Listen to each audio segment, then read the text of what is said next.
Would you look at that?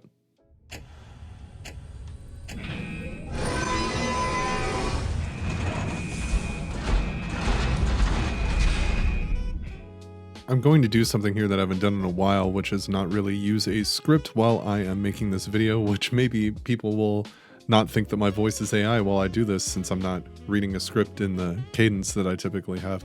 But I want to talk a bit about the Fallout 4 Anniversary Edition, what people are saying about it, and how I feel about it. More how I feel about it, because there's plenty of videos out there that'll tell you other people's takes on it, so I doubt you need me to run through everybody's take. But I certainly want to get into just a little bit on how I'm feeling about this whole snafu. I want to start out by saying that I want everything in the Fallout universe to be good. I have been enjoying these games since 1998 at the young age of 11 years old, when I first played Fallout 2 over at a friend's house, and then subsequently played the first Fallout. Borrowed the games from my friend, installed them onto my computer, and played them for hours on end as a kid.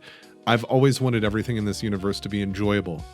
I've always found enjoyment in the universe, and I look at this series as probably one of my favorite, if not my favorite, fictional universes in the entirety of media.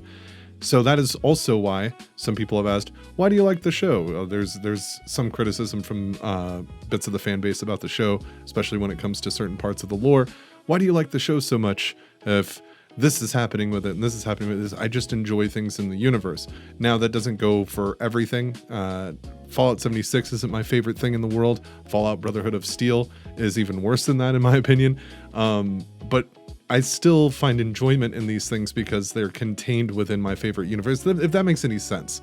I like to enjoy this IP. I like to experience and become immersed inside the post-apocalyptic world of Fallout. So anytime something takes place in that fictional universe, I'm very excited to check it out at the very least, and in turn become pretty hypercritical of each piece of media that gets put in front of it. Less nowadays. I'm not as critical as I used to be, but that's simply because I've learned more as I've grown up through life, being a fan of this since I was 11 years old. I'm 37 now.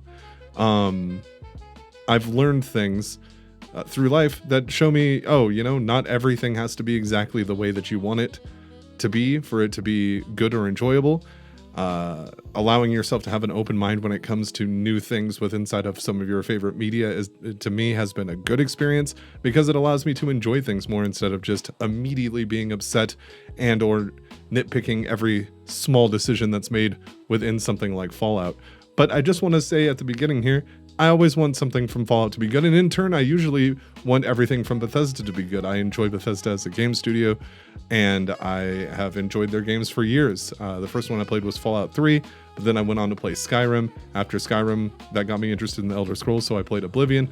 100% at Oblivion, 100% at Skyrim, 100% at all the Fallout games, but Morrowind gave me a bit more trouble, so I didn't get into that as much, so Oblivion and Skyrim have been my, jumps into the Elder Scrolls, but I wouldn't have even tried those games, maybe, who knows, had Bethesda not picked up Fallout, and then Fallout opened the door for me to check out those other RPGs from the studio. So I always want them to do well. They used to be, in my opinion, one of the gold standards, or at least, trendsetters. I don't want to say trendsetters because it's not really a trend, but you used to be able to hang your hat a bit on the games. Yes, they were buggy. They had some jank to them, what people would call Bethesda jank, but it had charm to the jankiness. And then, of course, the dedicated community behind Bethesda games would come in and mod things, make things more stable, make things more playable, in some cases make them more enjoyable. And there was a good working relationship between the community and Bethesda Game Studios when it came to Bethesda would release something, might have some bugs, might crash a little bit, might have this. Modders come in and patch some up. That mixed in with any patches that Bethesda would put out would work seamlessly to make the game more enjoyable and more stable, like I said before.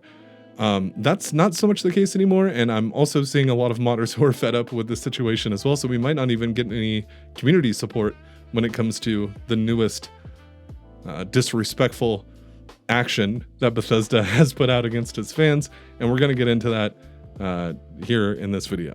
One of the first things I want to talk about is the video that I released a couple of days ago on Fallout a decade later. It had been 10 years, or Fallout 4 a decade later rather. It had been 10 years since Fallout 4 was released back in 2015, and the video was in production for a couple of weeks. The large majority of that was replaying Fallout 4 pretty much in its entirety. And when I was doing that, something that really resonated with me was playing through Fallout 4 again. I found a lot of enjoyment, and I remember as I was playing through it and recording gameplay for the video, things of that nature, I was actively getting excited about streaming it on the launch day. If you follow the channel and follow my streams, you may know that that didn't happen, and we'll get into that that reasoning a bit later.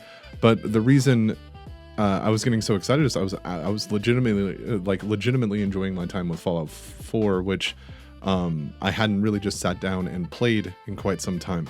My goal was to get through the main quest, so I had gameplay of each major turning point in the main quest, each major landmark of the main quest. I wanted to make sure I had footage of it in my video. And so I played through the main quest, and the whole time I was playing it, I kept getting sidetracked by looting a bunch of locations and bringing stuff back to the settlements, doing side quests, finding unique and hidden items. And I was really enjoying my time. I was getting that feeling that there's a feeling when you're playing a game that you really enjoy that I'm sure many of you have had multiple times when playing Fallout games, even, where it's like a huge serotonin release or something in your brain where you're just like, you're just really enjoying your time with it. You're really enjoying the gameplay loop. You're really enjoying the story, whatever it is. You're completely on board. And I was feeling that the whole time I was playing through Fallout 4 for my video.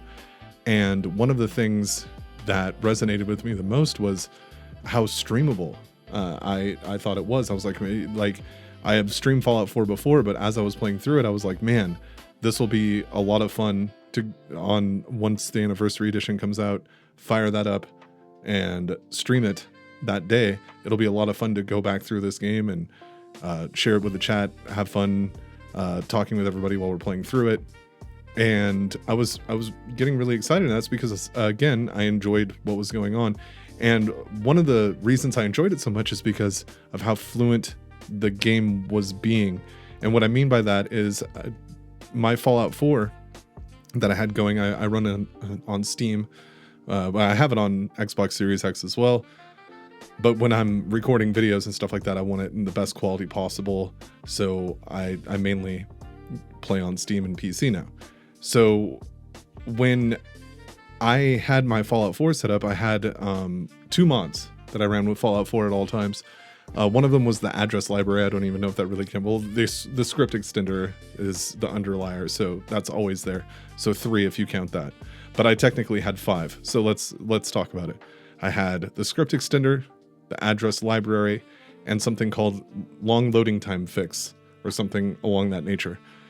And the optional mods that I just had a flashlight mod and the Enclave Remnants power armor mod that puts Enclave Remnants power armor that doesn't act like Fallout 4's power armor. It's just like an actual suit of armor you wear without the fusion core and all that stuff, that can be found in the little bunker thing in Sanctuary Hills.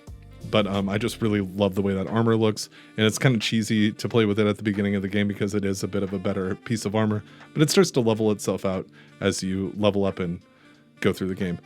Regardless, those are the mods that I had, and because of that, I was getting some crashes while I played through to make the video. Every once in a while, the game would start to I don't know if you'd call it a glitch, but it would start to, jump, kind of be spotty, where things would kind of move in a little bit of a spotty way, and you'd be like, oh, there's a crash coming, quick save, and then lo and behold, about a minute later it would crash. That happened 3 or 4 times while playing through the main quest, probably 10 to 15 hours worth of footage that I got. 3 or 4 times a crash like that would happen. And when you're used to playing Bethesda games, especially if you cover them as a quote content creator on something like YouTube or other things, you're used to that happening. especially if you're going to use console commands to get shots and things of that nature, you're going to have crashes because you're messing with the game, messing with the console. So that's overlookable. On stream, it's a little bit more annoying, but it's fine, whatever. But the point is I could fast travel to downtown Boston from Sanctuary Hills, and the load time would be like 5 seconds, maybe that. And if you are a Fallout 4 enjoyer, you know how insane that number is, because when the next gen update came out a little over a year ago, my load times on PC were before that they were like 20 to, I don't know, 15 to 20 seconds, which is still a pretty long time, but that the longest you'd get was maybe half a minute. Once the next gen update came out, we're talking 2 to 3 minutes of load times on PC, just going in and out of, like, if you left Diamond City and went into the main area of Boston, like a 3-minute load time. And I got my load times down to, like I said, 10 or 15 seconds. Things were flying, things were smooth, all the Creation Club was there, everything was working, because I own all the DLC and I own all the Creation Club. So we were sitting pretty when it came to the way Fallout 4 was running, the way it was presenting itself, and I had a blast playing through it, like I said before. But in the back of my mind, I remembered the next gen update, and as we were leading up to the anniversary edition, more and more of it sounded like, ugh. It sounded like this isn't going to pan out quite the way that I want it to, probably, just judging by track record with Bethesda. I figured that any mods that I had installed were going to break. So what I did was I uninstalled every mod that I had, including the script extender, uninstalled Fallout 4, waited for the anniversary edition to drop, and then reinstalled it. And again, like I said, I will explain my thoughts and theories on the anniversary edition here, but I just wanted to get out of the way that as I was making my last video, I was enjoying Fallout 4 so much, and I was so excited to play it on stream, and that has changed within the past couple of days so drastically. And I've heard other people who make YouTube videos and other content on the internet say very similar things, but one of the biggest takeaways that I heard was from Matty Plays, where he said, as a content creator, you could be spending your time playing games that not only work and look good, but also don't insult you with the practices of said game.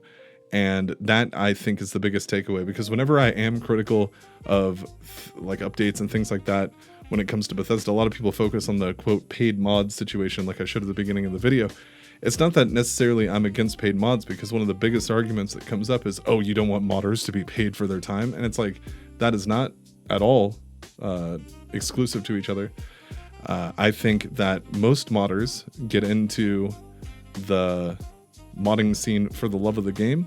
I think a lot of them like really enjoy the games that they're modding for. Maybe some don't, but they want to make those games better or add content that they think is interesting and unique and share it with the community. And a lot of the times people have like donation links on their mods if you want to support them. And I think that was a good working relationship.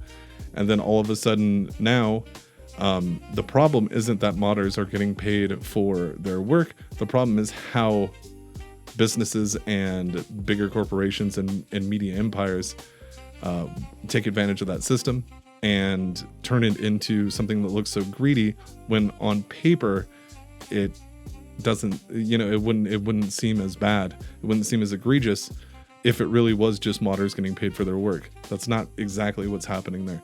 Regardless, that's not my qualm with the Fallout 4 Anniversary Edition, because you can just choose not to buy creations from the new added creation thing. This is something that I called in a video not too long ago. I forget exactly which one, but I think it was the Creation Club is still broken. I haven't even tested that on the Anniversary Edition. Like if anybody knows and has gone and checked to see if like the Neon Flats player home is still like invisible walled from the inside, where you can just see out of all of Boston, and there's like there's collision on everything, but none of the textures load in.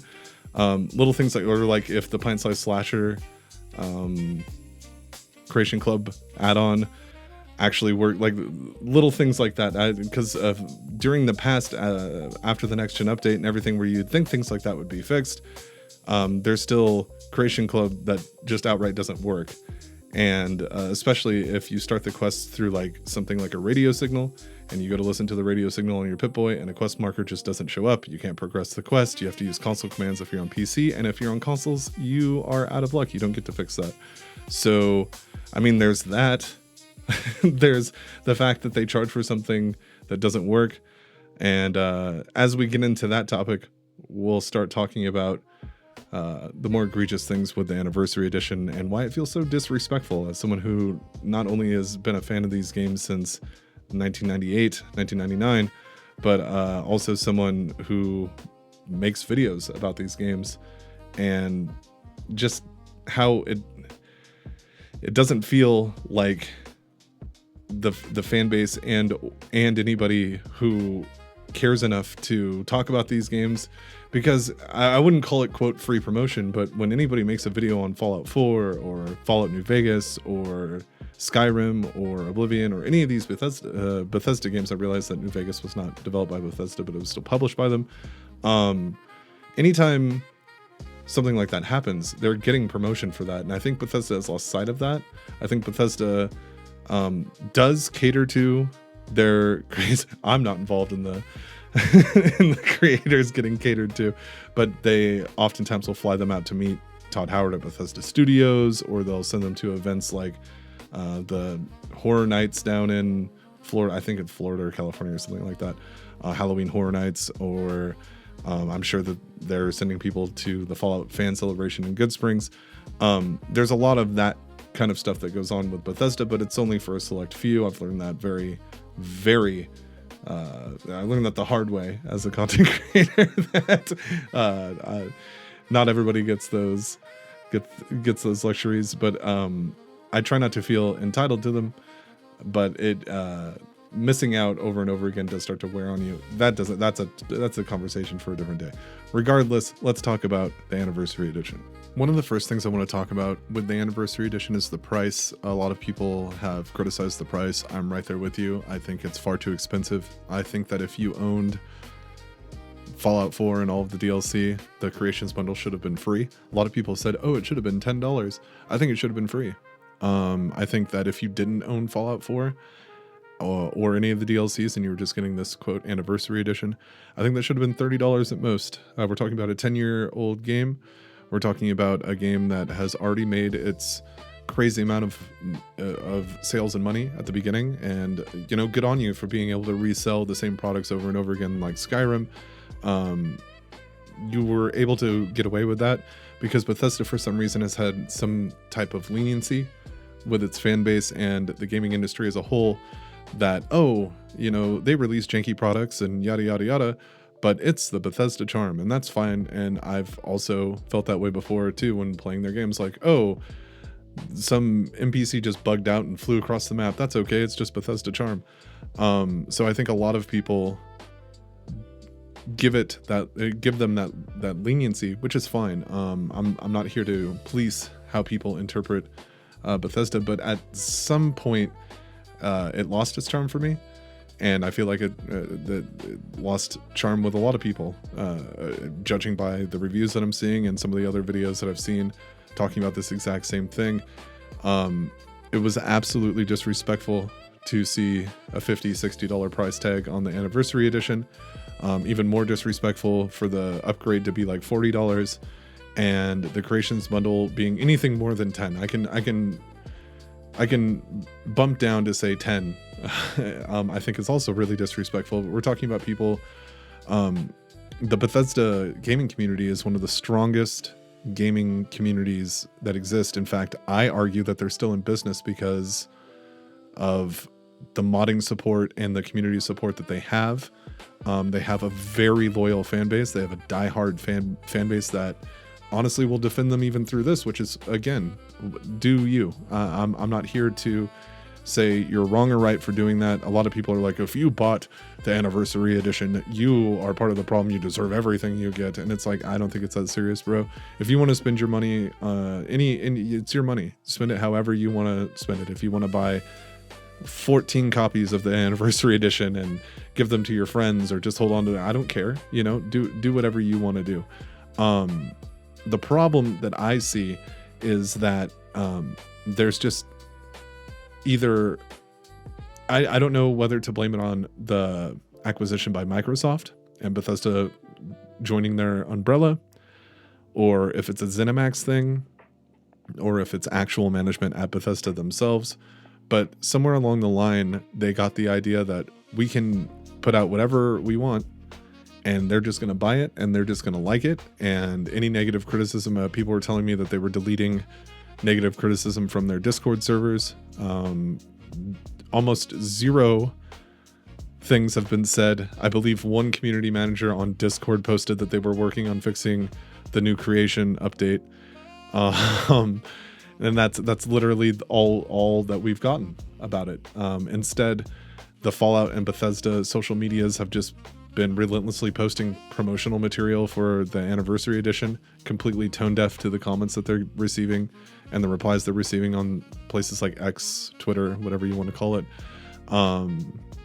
Facebook, Instagram, any social media presence that they have where they're posting these trailers and update alerts for Fallout 4 and the anniversary edition are just getting bombarded with people who aren't just being trolls. These people aren't just like Bethesda bad. They're coming in with general like good criticism. In my opinion, good. I mean, it's not good criticism. It's bad, but they're doing it in a good way. They're saying, hey, this doesn't work. I paid money for this. What's going on? And instead of like a support team saying, oh, hey, sorry you're having these difficulties. We're working on getting this fixed. I'm not even in the camp of they should offer us free things. Everybody should get creation credits or whatever like they did with the atoms when 76 came out and they gave everybody like 500 atoms or something like that. Something didn't work. I'm not even in the camp of saying that something like that has to happen because I mean it's to their discretion. Much like the lore of Fallout, a lot of people are like, oh, Bethesda ruins the lore of Fallout, but at this point it's to their discretion. They own the IP. They've been making Fallout games longer than Interplay was making Fallout games. At this point, they are completely in control of that, and you don't have to like everything they do. But what I'm saying is it's to their discretion if they want to charge $20 for a creation update that like I said before, and I think I like grazed over it and didn't go into it completely. In one of the videos I talked about before, I said, well, Fallout 4 is likely going to get the same update that Skyrim had and the same creation system that Starfield has. And I remember asking my audience, like, would you prefer this creation system or do you like the way the Creation Club works? And I remember when the Creation Club was announced, almost everybody was against that too. But the way it was integrated was in a way where it was like, oh, okay, not everything here is the gold standard of amazing content or anything like that, but it adds new stuff to your game and you pay a small amount. And another thing, there was somebody who was much smarter than me when I was growing up, really, really smart guy. And because of his intelligence, he was often ostracized from a lot of social communities because he was just one of those like very like so smart that he was too honest about everything. But I remember back in the day, I was like, oh yeah, I had to pick up some Microsoft points. This is back, when the 360 was fairly new. And I was like, yeah, I had to pick up some Microsoft points to grab some stuff off the marketplace for the 360. And he said, what is a Microsoft point? And I said, oh, like I dropped $10 or whatever. I don't remember the exact prices on it. This isn't the correct pricing on it, but let's say I drop $10 and I get 1,000 Microsoft points. And he goes, so you're converting your currency to Microsoft points? And I said, yeah. And he's like, that is a scam. Don't ever do something like that. And I noticed that one of the biggest things that Bethesda has kept around is converting your dollars into points. And again, I'm not smart enough to realize where the real scam in that is, but I know that a part of it is you convert your money to that currency, these creation points, and now that that money's locked into that, so that's part of it. And then let's say you have 1,000 creation points. This one's 750, and the other one is like 125 or something like that. And whatever remainder amount of points that you would have, that's now locked in there, and the remainder of the points that you have might not be enough to buy anything. So you just sit on those points until you put more money into the points, and now you can afford something again, and you still have a remainder that can't be used. So there's a lot of that kind of thing going on. Again, I'm not smart enough to sit and break down the scam of it, but I'll always remember him saying that to me, and like every time I see something like that, I always remember those words, where I'm like, it's kind of scammy. But I'm not sitting here trying to say Bethesda's scamming people with creation points. You choose, oh hey, I'm going to put $20 into this and get X amount of creation points, spend them on creations. Again, you do you, not a big deal. I'm somebody who owned all of the Creation Club content before the anniversary upgrade came out, so I'm not going to preach about not getting that stuff. I like having a complete game though, and I think it also plays to that mentality of, well, if people want the complete game, you got to spend this amount of money. And now keep in mind, Bethesda actually had a class action lawsuit levied on them because of this, and it was because people bought the season pass, and the season pass advertised itself as, you'll get everything that we add to the game forever until it's over. And then the Creation Club stuff came out, and I think some of it was like, if you didn't have this Creation Club, you couldn't engage in this part of the DLC or something like that, and a lawsuit was levied against them. I don't know how it panned out. I talked about it in my video, Fallout 4 a decade later. It was supposed to be heard in 2022. I don't know the specifics of how that ended, but I know that one of the biggest contentions was that ZeniMax and Bethesda were being bought by Microsoft, and during the court proceedings, they were worried that Bethesda and ZeniMax were going to hide behind that umbrella and abdicate their responsibilities. I don't know if that's what happened. I don't know the logistics of it, so we'll leave it there. But so this isn't like, when I say, oh, it's kind of scammy or whatever, yada yada yada, there's other evidence leading to others feeling that way, to the point where it was brought to court. Regardless, the pricing of it is egregious. It's disrespectful to fans. It's disrespectful to content creators. It's disrespectful to anybody who put any amount of time into Fallout 4. And I understand that they want to ride the wave of the show and try to get something out in time for season 2. So they got this anniversary edition of Fallout 4. So anybody who's new to the games can, oh, Fallout 4 anniversary edition, I'm going to plug it in. But now there's a new problem where, of course, the game isn't working. I can get into my Fallout 4 game. Any of the footage you're seeing here, this was recorded right before the update got released. This was recorded for my video, Fallout 4 a decade later. So this is actually how my game was running before the anniversary edition.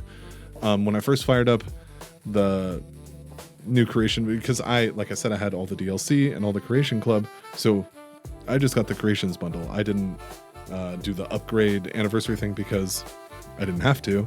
Everything that was offered in it I already had. And I'm starting to think that everything that was offered in the Creation bundle I already had too, so I might have wasted fucking $20 anyway. So regardless of my stupidity and wasting my own money on it,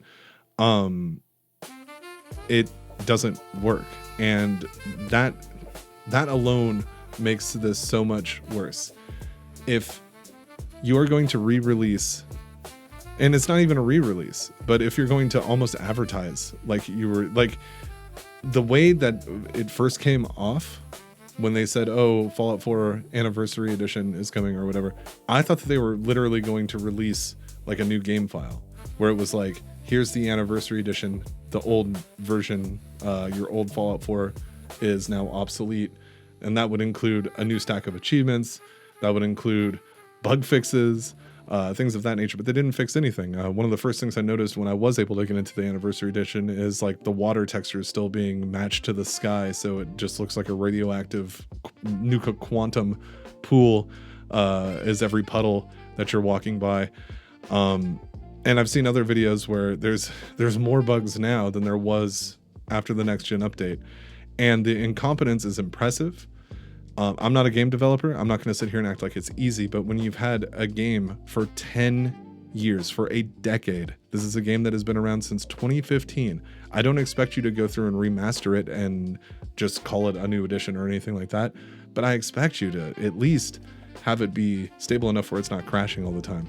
I expect it to not have game-breaking bugs and the same bugs that it had 10 years ago. I expect that if people are buying Creation Club stuff, they have access to those things, because a big problem when this launched was you bought this Creation Club stuff, or the creations, whatever you want to call it, and it just wasn't accessible in your game. It was grayed out, said that it was coming soon, says it wasn't installed. A lot of people had their DLCs completely locked off, where now those weren't being registered by their games. PS5 players, I've seen a ton of comments from PS5 players saying that their game doesn't even work, and the stuff that they were selling for the creation bundle, they advertised as like, oh yeah, you're gonna get all these things, but like because of the custom content stuff on PlayStation 5, they don't even have access to a lot of what was advertised. It's just, I don't want to use the word scummy, but I mean, I suppose you could use the word scummy, but it's just, I think the best word is disrespectful. With talks of Virtuous doing a Fallout 3 remaster, of course, they're responsible for Metal Gear Solid Delta, which I thought was a fantastic remaster. They're responsible for Oblivion, which I thought was a fantastic remaster. So I feel like Fallout 3's remaster is in good hands with Virtuous. But it's like, does that even make up for what's going on? Like, you would think that long term, they knew the show was coming. Maybe they didn't know how successful it was going to be, or if they were going to be able to write it the way that they're trying to now. But it's like, wouldn't you have that ready for this situation? Like, if you were going to do something, and I realize that Fallout 4 had an anniversary, and it's like, it's fine to celebrate that and want to showcase Fallout 4. And I've always thought that Fallout 4 should get the Skyrim treatment, where it got a big, cool anniversary edition, but this is not the way to do it. The only thing it did was it added creations as a menu, and it broke the game for almost everybody. Now, I've heard some reports of people saying that, you know, it works fine for them, and they're getting in and everything's working fine. I'm not experiencing the same thing. When I get into the game runs shaky, is how I would explain it. If you've ever played Fallout 4 VR, that's how it feels. It feels weird when I'm walking past structures like fences or in buildings, and I move too fast one direction or the other. It gives me that same weird artifacting that VR gives you. Is the only way that I can. I don't have footage of it, but it's just odd. It runs weird, and I'm one of the lucky ones that can actually, you know, start my game and actually get into the game. But it's just egregious at this point. As somebody who, I'm never going to stop covering Fallout, because I love the universe so much, and I think the stories are really interesting, and the games that we do have, like the first two, Fallout 3, New Vegas, and even Fallout 4 and 76, have very interesting locations to explore, items to find, stories to experience, and that can't be taken away. Fallout 3 and New Vegas especially, their game worlds exist, and we can always explore them, and always there's always fun to be had, in my opinion, in those. But it's just absolutely ridiculous that almost every year something like this happens from Bethesda. It never gets any better, and at a certain point, I start to wonder, so many game studios get shut down for lesser things than this. I've seen game studios get shut down from Microsoft after successful games that didn't have any technical problems and sold well and people were enjoying, and then they lay off the entire studio and change the studio to something else. And though I don't really know if Bethesda's in the position to be considered for something like that, because of how much Microsoft paid for ZeniMax and Bethesda, I don't know if they're in that position, but I don't think they're untouchable either. And I think it's something that needs to be heeded by the executives of Bethesda. I'm not going to blame the developers so much, because the developers are going to be working on whatever management tells them to. So if they're not told to work on Fallout 4 on a technical level and make it more stable and actually give significant upgrades to a game for its anniversary edition, then it's not going to happen, because they weren't instructed to do so. But the people that make the decisions there should take heed to the fact that nobody is untouchable, and as from my perspective looking in, the industry is very finicky. Something like I've seen game studios get sunk for way less than what Bethesda has done the past couple of years, And like I said, as a content creator, it makes me like not want to spend the time covering games that not only do I get personally disrespected by Bethesda, again, that's a conversation for a different day, and I'm sure people get bored of hearing me talk about it anyway, because I've been on the end of a crash out many a times because of it. But I've grown, and I've learned to not take it so personally. But not only have I personally been disrespected by Bethesda multiple times, like personally, but I think as a fan base, it becomes egregious at this point, where not only like you can look past the updates not being free, but the fact that they changed nothing but adding a way for you to give them more money and break your game. And I just don't. It makes you want to not put in the effort to cover their game worlds all the time, when it's just constant disrespect. It's constant, quote, greed, whatever you want to call it, but it leaves a bad taste in your mouth. So that's kind of just what I wanted to vent about today. Is I'm right there with a lot of you. It's hard, because if I hate on Bethesda too much, I literally get messages about it, like, oh, you're a little too hard about this, you're a little too hard about that, from people in Bethesda, from people who make content from Bethesda. But if I'm not hard on them enough, I get called a shill, and everything that's associated with that.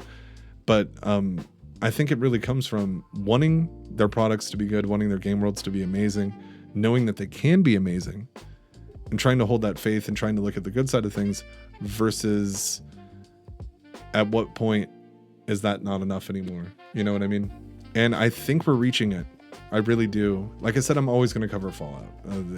It's the niche that my channel is in at this point. And I am thinking of making another channel to cover a more broad selection of video games and things of that nature, because I think that's the best way to do it. Because whenever I do it on this channel, you can go through and look at the views. If I cover a game that isn't Fallout, a lot of the times it is. Sometimes it does okay, but a lot of times people just don't see it. I don't think it's pushed out by the algorithm, or they're just not interested. So I feel like, having another channel for that kind of thing would at least get it into the algorithm better when it comes to more games. But when I look at places like Hello Games and CD Projekt Red, when it comes to like Cyberpunk and No Man's Sky, it makes me want to cover those games, because especially with Hello Games, what did they do when they flopped? When they fell off their horse, they listened to the horse. The horse started talking, and they wrote it all down, and one by one, Sean Murray and the team over there at Hello Games, one by one went through and addressed every problem and tried to make good on every promise that was ever made with that game, because they wanted it to be good, and they respected their fans, and they wanted their fans to have something that they were proud of. And I haven't played enough of I've played a bit of it, but I haven't played enough of No Man's Sky. But it makes me want to cover that. You know what I mean? It makes me want to cover No Man's Sky, because at least I know that the company that I'm covering the game for probably respects me. You know what I mean? Probably respects the fact that I'm playing their game. Would be excited to listen to what I had to say about it. Probably wouldn't delete negative criticism and instead listen to it. Another reason I like covering Rockstar games is the world is so deep, and it's like Rockstar is guilty of all of their own situations. But and onto that, I saw, and I'm not gonna name names here because I just feel like it just brings unwarranted harassment, but I saw a Bethesda employee who's pretty high up. I don't want to say they're pretty high up or whatever, but they hold an important job at Bethesda, almost mocking Rockstar for delaying GTA 6. Over the past week, I saw a little blurb where they were like mocking Rockstar for delaying GTA 6, and then this happens, and it just makes me go like, where do you have the gumption to ever criticize Rockstar for anything as Bethesda?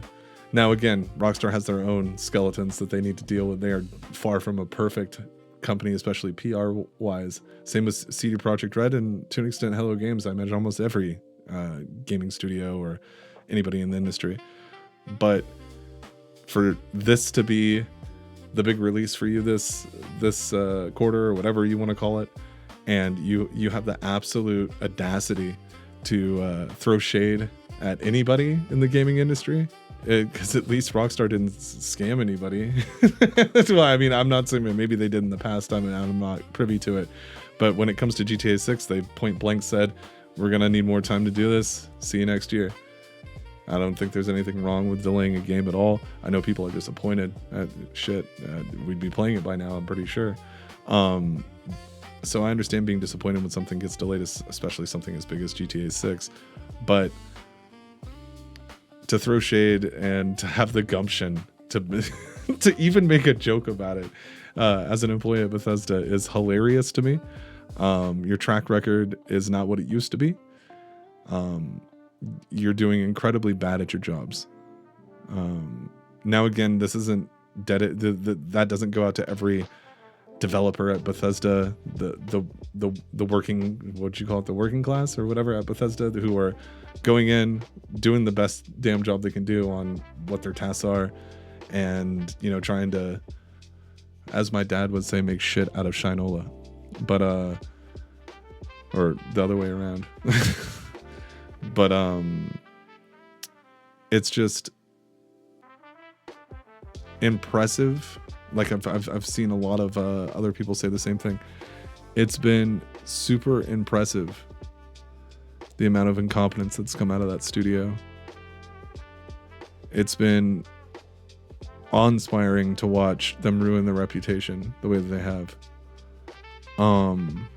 Like I said, I'm never going to stop covering Fallout. You're still going to see my shorts, my lore videos, all those types of things, because I love the universe so much.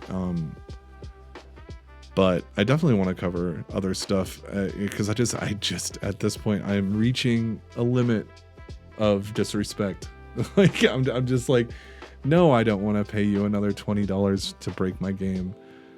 Like, where the fuck is Elder Scrolls 6? Todd says, oh, it's gonna be a long ways out. Why the fuck did you announce it 7 years ago or whatever? Probably because somebody at ZeniMax or Microsoft told you to, because I know that Todd himself doesn't enjoy announcing games until they're almost ready. He'd like to shadow drop pretty much every game that he makes, it sounds like. But you can't, it's just, and that's another thing, you want to throw shade at GTA 6 for delaying, or at Rockstar for delaying GTA 6 when Elder Scrolls 6 is still probably 5 or 6 years out, judging by the way Todd Howard was talking about it. It's just impressive, man. Where the fuck is the Fallout 3 remaster? Why wasn't that this? Like, hey, to celebrate, I know that Fallout 3 just had a birthday too. You like, it just seems like poor planning. It seems like if you want to milk the franchise, you can do it in a respective way. Showing more respect to the people who are going to pay money for it. People want these remasters of Fallout 3 in New Vegas really badly. It seems like a lot of resources could have been put towards that. Or hell, you could have just fixed Fallout 4. Or hell, you could have just left Fallout 4 alone and celebrated it and been like, hey, check out Fallout 4. Or you could have released Creation Club stuff that celebrated the 10th anniversary instead of this huge update. But you want to put everything on the same pedestal. You want to put everything in the same system that Starfield's on, with the creations and all that kind of stuff. And it's just, dude, why do you think that we would want to give you any more money for what you're doing? That's my biggest question to Bethesda right now, and I know that they watch my videos. So my question is, why do you think that we want to give you more money for anything at all? If there was respect there and you were giving the fan bases what they wanted, like it would make more sense. But at this point, you're breaking their games, and give me $20 and I'll make sure you can't play Fallout 4 anymore. And that's the low end. Now, again, some people are reporting that they're not having any problems at all with the Anniversary Edition, which is insane to me. That's insane to me. If you're not having any problems with the Anniversary Edition at all, you are truly in an incredible place, because that is not the norm. Anyways, that's what I wanted to talk about. Let me know in the comments how you're feeling about all this. I definitely look forward to having a conversation about it. and I will catch you on the next one.